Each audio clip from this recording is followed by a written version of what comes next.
Hello everybody, it's your friendly Group here, and I'm back again with a Steven Universe Vlog, and today's episode is Lars of the Stars, or as we call it up here in the currently 3 degrees New Hampshire, Lars of the Stars.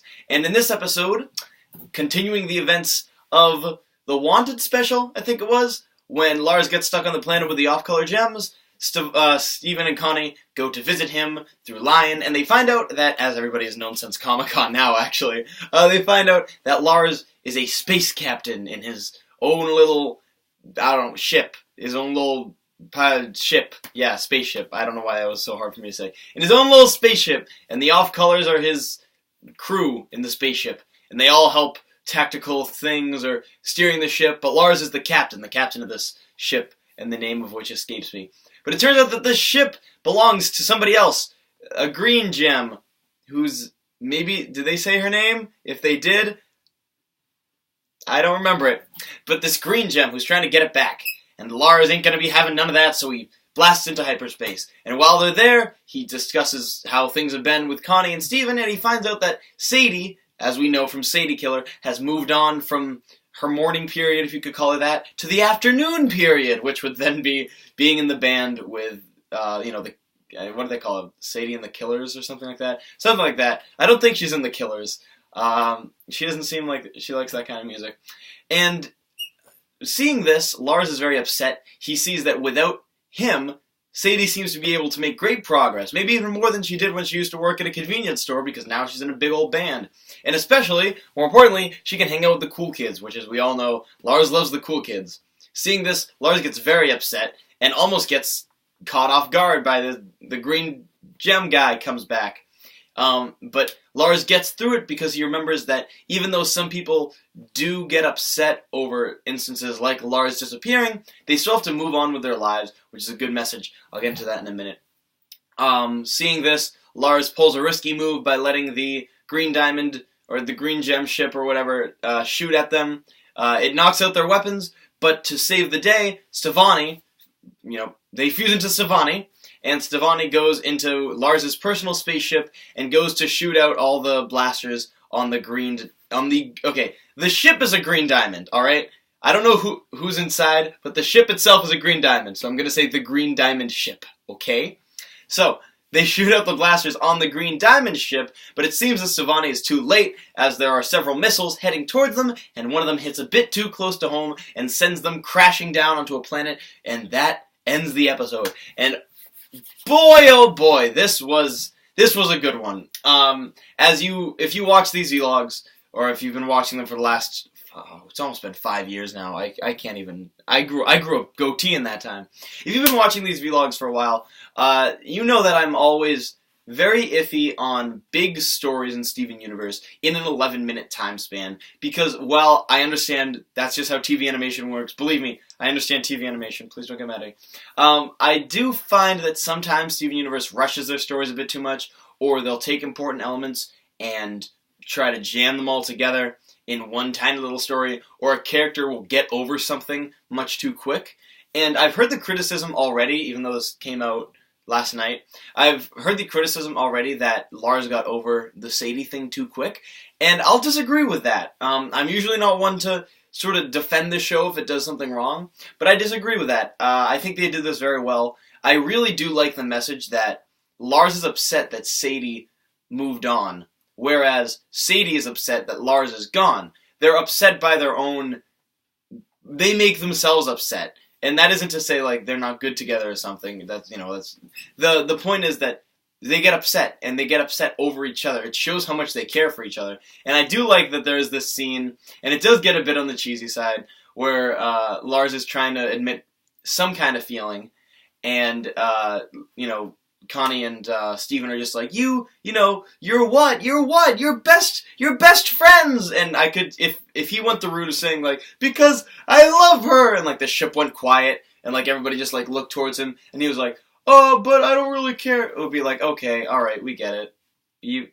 That was kind of dumb. But no, they went the friends route. I like that they went the friends route instead of can you imagine that? He, like, says, like, oh, because I love her, and the ship goes silent, and everyone's like, you've never admitted this before, and it's like, of course he's never admitted, you're off-color gems, you don't know who Sadie is.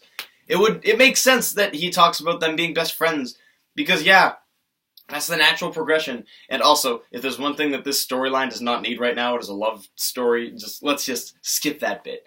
But like I was saying about an episode being only 11 minutes, this one packs so much in, and it does so much right. It's very well paced, and this is a big thing to say, but I think this is the most well-paced episode of Steven Universe that I've ever seen.